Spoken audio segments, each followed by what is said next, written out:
1944, D-Day to the Rhine. The topic is kind of obvious when you look at the title. This is a two-player game. You can also play solitaire, controlling both sides to the best of your possibilities, which is how I played it. It is a very simple simulation of those crucial months between June 1944 and March 1945 in Western Europe. The board is a mounted board, nice and large, and the hexes are more than big enough. It looks really nice. There is something strange and peculiar in the production though, which is there are no tracks on the board itself, although the rulebook says that there should be, and most importantly, you need them. Meaning each turn the players will receive a number of resource points, and that's really a key mechanic of the game, and so you want to check, you want to make a note of how many resource points the German and the Allied players receive. The way I've done it, I simply use this edge of the map and say if the Germans receive 10, then that's what they have the turn, and then as they spend, and I move it down. Also, there is no turn track, but there are turn tracks on the player aids showing you also the order of reinforcements and other specific events that will happen. And so I just have my little double-sided turn marker that I move from one to the other as we go. Unusual, strange, and a little bit disappointing thing that they did not print turn track or resource track on the board. Now, the Allies are coming from the sea, and so turn one, there will be a special phase in which you have two Allied units that are pushing to land in those two hexes there. There is a small chance, the rulebook says about 1% that the landings fail, and then the Allied player loses the game, and that's, well, it's the game lasted 30 seconds to start over. So no huge deal there. So there will be no Allied units on the board at the beginning of the game. There will be a lot of these low value, pretty weak defensive units controlled by the Germans all around the coast on the board, and very few actual military units. Military units are represented by one or two counters, because several units have more than two steps. So, for example, these two counters represent 3 steps of a 3-step unit. When the unit is at full strength, it looks like this. It takes a hit, it is flipped to this side, it takes another hit, you remove it, or better, you stack it under, and now it's like that. So usually I would keep the units in stacks representing the same unit. Again, not many of these are going to be on the board. I'm going to put a bunch of random units there just for the fun of having units on the board. Who does not love that? So, you have seen numbers on those units, right? And you are an inquisitive mind. So the first number is the combat value, which is the number of dice that the unit rolls in combat. The other number is the number of steps, which is also the same that you see there. And the remaining value is a movement factor. And suppose that after a couple of turns, this is happening, although this probably would not look like that. Again, in this area, you're not going to have a lot of powerful German units. At the beginning, the German player probably will spend a lot of time building units over there in Germany, and then moving them here by train. So, the purpose of the game is to defend or to conquer territory. There are several scenarios, but it is still that you're trying to move along historical lines. So as the ally, you want to land and then cross the Rhine and take control of possibly every city and town in France, and just then penetrate as deep into Germany as possible and take control of things in Germany, as the German player trying to prevent that from happening. And the victory conditions are based on those conditions there. So the game begins with the Ally landings, and then the Allies will be pushing, and the German player will be reorganizing, building troops, moving them to the front. There are other events that are scheduled to happen. They will happen for sure. In September, for example, we're gonna have units that start entering from here, and the southern edge of the map, the southern French edge, becomes a supply source for the Allied player, while it was a supply source for the German player originally. And so you're gonna have a second front here. If there's still German units defending there, they may wanna make their way and look for good defensive positions. Maybe around the Ardennes. It sounds like that's a nice place to fight, I hear. Especially in that time of year, especially in December. So, you're gonna have each turn a German turn followed by an Allied turn. The German turn, first you're gonna have, you determine the number of replace or resource points that you get. For the Germans, is simply printed on the player aid, and then you spend them for replacements. Replacements are used to place units on the board, usually again in Germany, and or to buy steps to make your units stronger.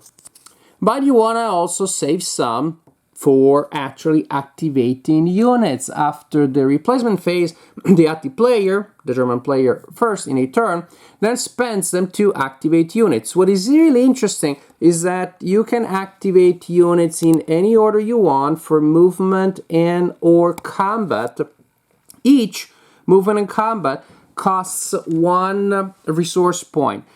And you can do it in any order. Suppose, for example, I activate this unit for movement, and I mark it for movement.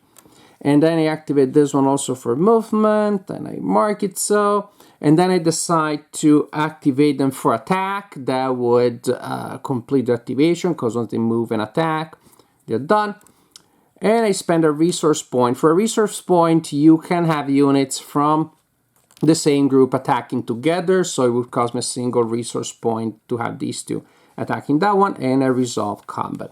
Suppose, for example, that unit got destroyed, this one is still fresh, now I activated 1, 2, and that one is activated for movement, and maybe it fights also. So movement and or combat in either order gives a lot of flexibility, and although here in this example the Germans got very aggressive, it is the Allied player that will need to exploit those mechanics a lot to hopefully maybe place units ready to fight at the end of one turn, remove an enemy, then rush through, or even simply somebody destroys an enemy and then your friends will move the front further. If you're just waiting for everybody to be destroyed and then move forward, you're not going to make it. You're just not going to make it. You don't have enough time to get to Germany and cross the Rhine otherwise. So, activate your units, spending resource points for movement and or combat. Movement is, I guess you guessed it, move units up to the full movement allowance with different terrain, costing different amount of points and having restrictions, force and bocage. They're tough to move through. Units do project a zone of control in the 6 hexes surrounding them, and it costs 2 movement points to enter a zone of control. And combat. Combat is pretty neat because it is resolved by using custom dice. Everything that affects combat will simply affect the number of dice that are rolled. Say maybe the allies are using a paratrooper support. Maybe combat is next to the sea. It's a coastal hex, and then once per turn, this once per month, you can fire it to get extra dice. Carpet bombing. So a lot of different factors may be at play there. Ultimately, you'll have the number of dice that you roll, and wait for it, you roll them. The German dice have 4 blanks and 2 hits. Functionally speaking, all Allied units are infantry. For each hit that the German player rolls, it's a step that is lost by the by the other side. And when you attack, both sides roll at the same time. So that's really cool. A lot of interesting tension there.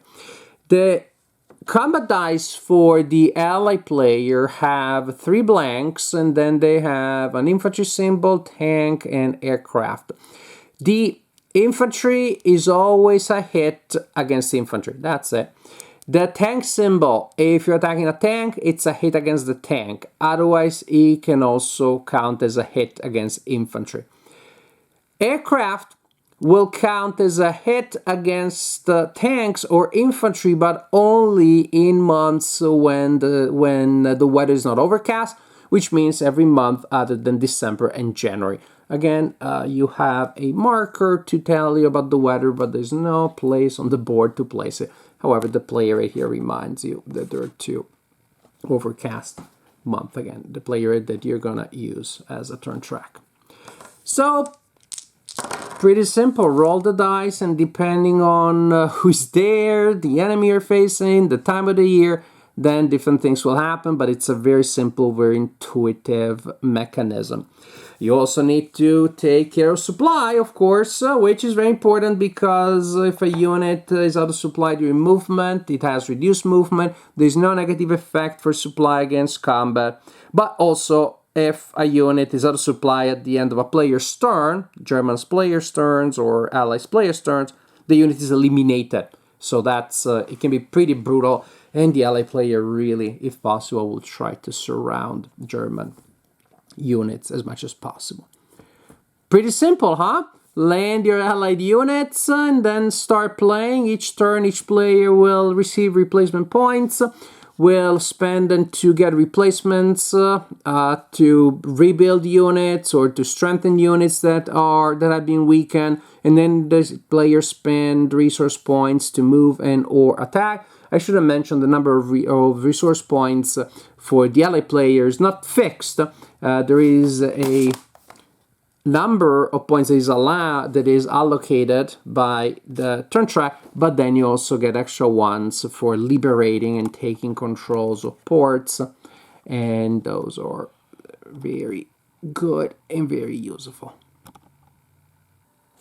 Here you have a very simple but very pleasant game about a super complicated topic that, has been portrayed in games that are indeed very complex. But this is just in Worthington's tradition of having almost like bonsai games.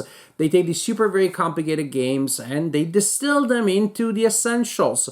Overall, you're gonna see the narrative, you're gonna see the general script of the events between June 1944 and March 1945 with the mad rush to the Rhine. So the design is actually very strong. The production looks great at first sight, but as I pointed out, it has some minor minuses here and there. Tracks are missing, and I just can't get rid of the idea that this game would have been more playable if we have wooden cubes instead of wooden blocks instead of, what is this, a Euro game? Wooden blocks instead of 2 counters you had to place on top of each other. And we already had games in the whole fast system by the same publisher, and you just move it by 90 degrees instead of having to flip those counters and move them in the stack. However, you still, back to the idea, but when you access the design through this production, then you have a game in which you're able to play this campaign in less than an evening. In an evening, actually, you can probably play twice. If you play against a human opponent, you can switch sides, which may be interesting to do so that the German player gets to also make more relevant decisions. I do have the feeling that I play both sides, and I had the feeling that the ally side was a lot more interesting to play because, well, first you have those tough decisions, and you're gonna trade time for safety is not the right word, for a tidy job. You can spend time pushing towards the ports on the west and really making sure your beachheads are perfectly protected, and then you start pushing. Maybe even wait for the attack from the south to really terrify the Germans into moving towards the Rhine. but you may not have at that point enough time to complete the job because the number of turns still looks pretty good, but it's not many. It's not many for the job that you have to do. You don't have a lot of turns. Consider also that the 2 winter months, when the weather is overcast, the German tanks are basically unbeatable. It's not the time to start some beef with them at that time, which the German player knows, and so maybe they're gonna keep their tanks not in the first line, but maybe like a second line of defense behind the river.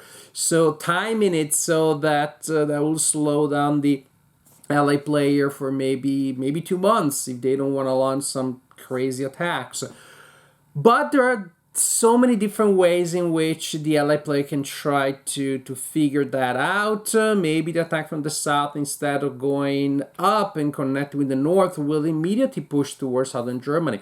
Maybe again the LA player will ignore the ports to the west, have fewer resource points, but just push towards the east from the very beginning. And again, some of the toughest decisions early on is how much can I commit to the push and how much can I leave behind to protect my beachheads. Because if you do too much, if you play too safe, you're not gonna make it. You're not gonna make it to the Rhine. So very interesting set of dilemmas for the LA player. A lot less, in my opinion, for the German player, in which you have fewer resource points to start with. You have less agency. That's it. That's mathematical. On top of that, you will want to spend a lot of that building units, creating resources, simply getting units on the board and then strengthening them. You have a move per turn, which is a railroad move in which you can move the units quick to the one unit quick to the front. Other than that, spending a lot of resource points to move your units where they're gonna get slaughtered in the middle of the board, as doesn't seem like a good deal. Spend those points to make them stronger, and they'll have a chance of fighting 3/4 of the way. So there isn't a lot of incentive for the German player to do a lot other than building resources, building units, and then finally send them out. So, but again, if you play against a human opponent and you find that the German side is a little dry, switch sides. Try both, see who can do better. But in terms of gameplay, although it's not equal and one side may be less excited than the other, it's pretty balanced because, again, it's tough for the ally player to win unless they play very bravely. Also, the game comes with multiple scenarios, shorter scenarios, secret objectives for the ally player, and that may make the German player keep things more interesting for the German player as they're trying to guess what the ally player is doing. But generally speaking, you have a very simple system, but with a degree of flexibility. Move, attack, move, how much you're gonna build and how much you're gonna move and or attack and in what order. You have a flexibility there that elevates the simplicity of the core idea to a very interesting kind of gameplay, one that I liked very much. So 1944, D-Day to the Rhine. It's a very simple game, one that I'd be happy to recommend for beginners who are just starting to play war games now. But definitely a game that has enough complexity and enough subtleties there to be entertaining even for a seasoned grognard.